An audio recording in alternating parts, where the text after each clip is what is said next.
আসসালামু আলাইকুম ওয়া রাহমাতুল্লাহ। প্রিয় দর্শক, পবিত্র তাহাজ্জুদ নামাজ আদায় করতে না পারলে ওই রাত্রিতে যদি আপনি 3 বার এই দোয়াটি পাঠ করতে পারেন, আল্লাহ রাব্বুল আলামিন 10,000 রাকাত তাহাজ্জুদ নামাজ পড়ার সওয়াব তিনি আপনার আমলনামার মধ্যে দিয়ে দিবেন। সুবহানাল্লাহ। শুধু তাই নয়, সারা জীবনে আপনি যত রাকাত নামাজ মিস করেছেন সমস্ত নামাজের গুনাহ আল্লাহ তাআলা মাফ করে দিবেন। আপনি আপনার জীবনে শয়তানের ওয়াসওয়াসার মধ্যে পড়ে জিনার গুনাহ করেছেন, খারাপ গুনাহের মধ্যে লিপ্ত হয়েছেন, জেনে না বুঝে জুলুম অত্যাচার করেছেন, অনেক গুনাহের মধ্যে আপনি লিপ্ত হয়েছেন। তাহাজ্জুদ নামাজের পূর্বে তাহাজ্জুদ নামাজ আদায় করতে না পারলে পবিত্র এশার নামাজের পরে বেতের নামাজের পূর্বে যদি আপনি এই আমলটি করতে পারেন, আল্লাহ রাব্বুল আলামিন তিনি আপনার জিন্দেগির সমস্ত গুনাহগাতা মাফ করে দিবেন। জেনে না বুঝে ইচ্ছাকৃত অনিচ্ছাকৃত জানা অজানা যত গুনাহ করেছেন সমস্ত গুনাহ আল্লাহ রাব্বুল আলামিন মাফ করে দিবেন। শুধু তাই নয়, আল্লাহ রাব্বুল আলামিন তিনি আপনার উপর সন্তুষ্ট হয়ে যাবেন। নবীজি সাল্লাল্লাহু আলাইহি ওয়াসাল্লাম বলেন, যে ব্যক্তির উপরে কিনা আল্লাহ রাব্বুল আলামিন সন্তুষ্ট হয়ে যাবেন, ওই ব্যক্তি মৃত্যুবরণ করার পরে আল্লাহ রাব্বুল আলামিন ওই ব্যক্তির উপর জান্নাতকে ওয়াজিব করে দিবেন। সুবহানাল্লাহ। তাই অবশ্যই আপনারা আজকের ভিডিওতে বলা এই আমলটি কোনোভাবেই মিস করবেন না। যারা তাহাজ্জুদ পড়তে পারেন না তারা এশার নামাজের পরে যদি আপনারা এই আমলটি করেন, আর শুক্রবার আসরের নামাজের পরে আপনি যদি এই আমলটি করেন, 80 বছরের সমস্ত গুনাহ আল্লাহ রাব্বুল আলামিন মাফ করে দিবেন। দর্শক, আপনি যত বড় গুনাহই করেন না কেন, কবিরা সগীরা সকল গুনাহ কিন্তু আল্লাহ তাআলা মাফ করে দিতে পারেন। শুধু আমাদেরকে একটিবার হাত তুলে বলতে হবে যে, হে আল্লাহ, তুমি আমাকে মাফ করে দাও। আল্লাহ তাআলার কাছে ক্ষমা না চাইলে, তওবা ইস্তেগফার না করলে আপনার গুনাহ কিন্তু মাফ হবে না। কারণ তিনি হচ্ছেন দয়াময়, তিনি হচ্ছেন গাফফার, তিনি হচ্ছেন রহমানুর রহিম। এখন প্রশ্ন হচ্ছে, আপনি কোন আমলটি করবেন? যে আমলটি করলে তাহাজ্জুদ নামাজ পড়া ছাড়াও আল্লাহ রাব্বুল আলামিন তিনি আপনাদের নেকি দ্বারা ভরপুর করে দিবেন এবং তাহাজ্জুদ নামাজ পড়ার সমপরিমাণ সওয়াব আপনাদের আমলনামায় দান করবেন। সুবহানাল্লাহ। নবীজি সাল্লাল্লাহু আলাইহি ওয়াসাল্লাম বলেন, যে ব্যক্তি পবিত্র এশার নামাজ জামাতের সাথে আদায় করল, ওই ব্যক্তির জন্য মধ্যরাত পর্যন্ত নফল ইবাদত করার সমপরিমাণ সওয়াব তার আমলনামায় দেওয়া হয়। সুবহানাল্লাহ। অর্থাৎ এশার নামাজ জামাতে পড়লেও মধ্যরাত পর্যন্ত জাগ্রত থেকে যদি নামাজ আদায় করত, তত পরিমাণ সওয়াব তার আমলনামায় আল্লাহ তাআলা দিয়ে দিবেন। আর যে ব্যক্তি পবিত্র ফজরের নামাজ জামাতের সাথে আদায় করলো, ওই ব্যক্তির জন্য সারা রাত ধরে নফল ইবাদত করার সওয়াব, তাহাজ্জুদ নামাজ পড়ার সওয়াব আল্লাহ তাআলা তার আমলনামার মধ্যে দিয়ে দিবেন। সুবহানাল্লাহ। আশা করি প্রিয় দর্শক বুঝতে পেরেছেন। প্রিয় দর্শক, কোনোভাবেই আপনারা এই আমলটি মিস করবেন না। এশার নামাজ কখনোই মিস করবেন না এবং পবিত্র ফজরের নামাজ কখনোই মিস করবেন না। এবং পবিত্র এশার নামাজের পর এবং ফজরের নামাজের পর এই দোয়াটি মাত্র 3 বার পড়বেন। 3 বার পড়তে দেরি মহান রব্বুল আলামিন তিনি আপনার উপর সন্তুষ্ট হয়ে যাবেন। সুবহানাল্লাহ। আর সেই দোয়াটি হলো, রাদিতু বিল্লাহি রাব্বাও ওয়া বিল ইসলামি দিনাও ওয়া বি মুহাম্মাদিন নাবিয়্যা ওয়া রাসূলা সাল্লাল্লাহু আলাইহি ওয়াসাল্লাম। দোয়াটি আমি আবার বলছি, রাদিতু বিল্লাহি রাব্বাও ওয়া বিল ইসলামি দিনাও ওয়া বি মুহাম্মাদিন নাবিয়্যা ওয়া রাসূলা সাল্লাল্লাহু আলাইহি ওয়াসাল্লাম। এই দোয়াটি 3 বার পড়বেন। এই দোয়াটি নিয়ে এবং এই দোয়াটির ফজিলত সম্পর্কে আমি আমার অনেক ভিডিওতে আগে বলেছি এবং যেভাবে নিয়ম বলে দিয়েছি আপনারা এটি 3 বার পড়বেন।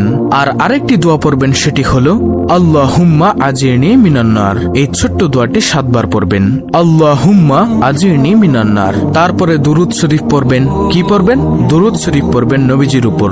আপনি পড়তে পারেন দুরুদে ইব্রাহিম, সবচেয়ে শ্রেষ্ঠ দুরুদ। আল্লাহুম্মা সাল্লি আলা মুহাম্মাদি ওয়া আলা আলি মুহাম্মাদ কামা সাল্লাইতা আলা ইব্রাহিমা ওয়া আলা আলি ইব্রাহিম ইন্নাকা হামিদুম মাজিদ। আল্লাহুম্মা বারিক আলা মুহাম্মাদি ওয়া আলা আলি মুহাম্মাদ কামা বারাকতা আলা ইব্রাহিমা ওয়া আলা আলি ইব্রাহিম ইন্নাকা হামিদুম মাজিদ। প্রিয় দর্শক, মনে রাখতে হবে, কোনোভাবেই পবিত্র ফজরের নামাজের পরে দুরুদ শরীফ পড়া মিস দেওয়া যাবে না। যে ব্যক্তি পড়বে, কাল কিয়ামতের ময়দানে আল্লাহ রাব্বুল আলামিন ওই ব্যক্তির জন্য জাহান্নামের আগুনকে হারাম করে দিবেন। সুবহানাল্লাহ। নবী মুসা আলাইহিস সালাতু ওয়াস সালাম ওনার জামানায় একজন মানুষ মৃত্যুবরণ করলেন। মৃত্যুবরণ করার পরে ওই সমাজের লোকজন ওই মানুষটাকে কি করলেন? আবর্জনার মধ্যে, ময়লার মধ্যে ওনাকে ফেলে দিয়ে এসেছেন। তখন আল্লাহ রাব্বুল আলামিন আদেশ করলেন, হে মুসা, অমুক জায়গার মধ্যে যাও, আমার একজন বান্দাকে ওই সমাজের লোকজন তাকে ময়লার মধ্যে, আবর্জনার মধ্যে ফেলে দিয়েছে, তুমি তাকে উঠিয়ে সুন্দর করে গোসল দাও, জানাজা দাও, তারপরে তোমরা তাকে দাফন কাফনের ব্যবস্থা করে দাও। নবী মুসা আলাইহিস সালাম বললেন, তখন সমাজের মানুষজন বলতে লাগলো যে, মুসা, এই মানুষটা সমাজের সমাজের মধ্যে অনেক নিকৃষ্ট কাজ করেছে, অনেক খারাপ কাজ করেছে, তুমি কেন তাকে কবর দিলে, জানাজা পড়লে? তখন মুসা আলাইহিসসালাম তিনি চলে আসলেন। তবে আল্লাহ তাআলার কাছে তিনি প্রকাশ করলেন ওহীর মাধ্যমে, আল্লাহ তাআলা আপনি কেন ওই ব্যক্তিকে মাফ করে দিয়েছেন? তার মতো নিকৃষ্ট খারাপ মানুষ তো এই পৃথিবীর মধ্যে আর কেউ ছিল না, কেন আপনি তাকে মাফ করে দিয়েছেন? তখন আল্লাহ তাআলা বলেছেন, ওই ব্যক্তি যখন দুনিয়ার মধ্যে তাওরাত কিতাব পড়তেছিল তখন আমার বন্ধু মুহাম্মদ সাল্লাল্লাহু আলাইহি ওয়াসাল্লাম এই নাম আসার পরে ওই ব্যক্তি পড়েছেন এবং এর জন্য আমি আল্লাহ তাআলা তাকে, আমার বান্দাকে আমি মাফ করে দিয়েছি। সুবহানাল্লাহ। দেখুন প্রিয় দর্শক, দুরুদের যে কি পাওয়ার, অর্থাৎ নবীজি সাল্লাল্লাহু আলাইহি ওয়াসাল্লামের নাম মহব্বতের সহিত পড়েছে, এজন্য আল্লাহ তাআলা তাকে মাফ করে দিয়েছেন। তাই প্রিয় দর্শক, অবশ্যই আপনারা এই দুরুদ শরীফটা মিস করবেন না। যখন কিয়ামত হয়ে যাবে, এই দুনিয়া ক্ষণস্থায়ী, স্থায়ী নয়। এই দুনিয়ার মধ্যে আমরা আজকে আছি, কালকে থাকবো না। অনেক মানুষ দেখবেন আপনার বয়সে ছোট, কিন্তু এই ব্যক্তি মৃত্যুবরণ করেছে, কোনো কিছুই সেই কবরের মধ্যে নিতে পারেনি। শুধু খালি হাতে কবরের মধ্যে আমরা সবাই যাব। আমরা দুনিয়ার মধ্যে পড়ে আছি, শুধু দুনিয়ার জন্য দৌড়াচ্ছি। যেমন হারাম ভাবে আমরা টাকা উপার্জন করছি, এই কবরের মধ্যে আমরা কিছুই নিয়ে যেতে পারবো না। এজন্য সময় থাকতে সব অর্জন করুন, আমল করুন। তো যেটা বলছিলাম দুরুদ শরীফ নিয়ে, কাল কিয়ামতের ময়দানে হযরত আদম আলাইহিস সালাম তিনি আরশের নিচে বসে থাকবেন। তিনি বসে বসে দেখবেন উম্মতে মুহাম্মদীর মধ্যে কারা কারা জান্নাতের মধ্যে যাচ্ছে এবং কারা কারা জাহান্নামের মধ্যে যাচ্ছেন। ইতিমধ্যে তিনি দেখবেন যে একজন উম্মতে মুহাম্মদীকে জাহান্নামের ফেরেশতারা টেনে টেনে জাহান্নামের মধ্যে নিয়ে যাচ্ছে। তখন আদম আলাইহিস সালাতু ওয়াস সালাম আমাদের প্রাণপ্রিয় নবীজি মুহাম্মদ সাল্লাল্লাহু আলাইহি ওয়াসাল্লামকে ডেকে ডেকে বলবেন, ও আহমদ, আপনার একজন উম্মতকে জাহান্নামের ফেরেশতারা টেনে টেনে জাহান্নামের মধ্যে নিয়ে যাচ্ছে। তখন নবীজি ওই ফেরেশতাদেরকে তিনি থামাবেন। ফেরেশতারা বলবে, হে আল্লাহর রাসূল সাল্লাল্লাহু আলাইহি ওয়াসাল্লাম, আমরা আল্লাহ তাআলার নির্দেশে এই লোকটাকে আমরা জাহান্নামের মধ্যে নিয়ে যাব। তখন আল্লাহ তাআলার হাবিব তিনি বাম হাত দিয়ে দাড়ি মুবারকের সাথে লাগিয়ে আল্লাহ তাআলার কাছে বলবেন, হে আল্লাহ, আপনি তো বলেছেন যে আপনি আমার উম্মতের ব্যাপারে আমাকে কোনো লজ্জিত করবেন না, কোনো শরম দিবেন না। এবার আপনি আপনার ওয়াদা পালন করেন। তখন আল্লাহ তাআলা নির্দেশ দিবেন, হে ফেরেশতারা, তোমরা আমার বন্ধুর অনুগত হয়ে যাও। তখন ওই ব্যক্তিকে কি করবেন? মিজানের পাল্লার মধ্যে নেওয়া হবে। ওই ব্যক্তিকে নেওয়ার পরে দেখা হবে ওই ব্যক্তির আমলের পাল্লার ওজন কম, ওই ব্যক্তির গুনাহের পাল্লার ওজন বেশি। তখন নবীজি সাল্লাল্লাহু আলাইহি ওয়াসাল্লামের দুরূদ শরীফটা তিনি তার মধ্যে দিয়ে দিবেন। এই আমলের পাল্লার মধ্যে দেওয়ার কারণে ওই পাল্লার ওজনটা অনেক বেশি হয়ে যাবে। সুবহানাল্লাহ। এজন্য এই ব্যক্তির উপরে আল্লাহ রাব্বুল আলামিন তখন জান্নাতকে ওয়াজিব করে দিবেন। আল্লাহু আকবার। এজন্যই কোনোভাবেই দুরূদ শরীফ পাঠ মিস করা যাবে না। যে কোনো দুরূদ শরীফ আপনারা পাঠ করতে পারেন। প্রতিদিন 10 বার, 20 বার, 100 বার, যত বেশি পড়তে পারেন দুরূদ শরীফ আদায় করবেন।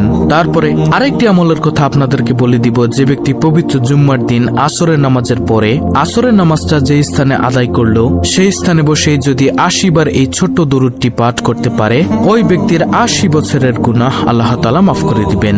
80 বছরের নফল ইবাদত করার সওয়াব আল্লাহ তাআলা সেই ব্যক্তির আমলনামায় দিয়ে দিবেন। আর সেই ছোট্ট দুরূদটি হলো, আল্লাহুম্মা সাল্লি আলা মুহাম্মাদিন নাবিয়িল উম্মি ওয়া আলা আলিহি ওয়া সাল্লিম তাসলিমা। আমি আবার বলছি, আল্লাহুম্মা সাল্লি আলা মুহাম্মাদিন নাবিয়িল উম্মি ওয়া আলা আলিহি ওয়া সাল্লিম তাসলিমা।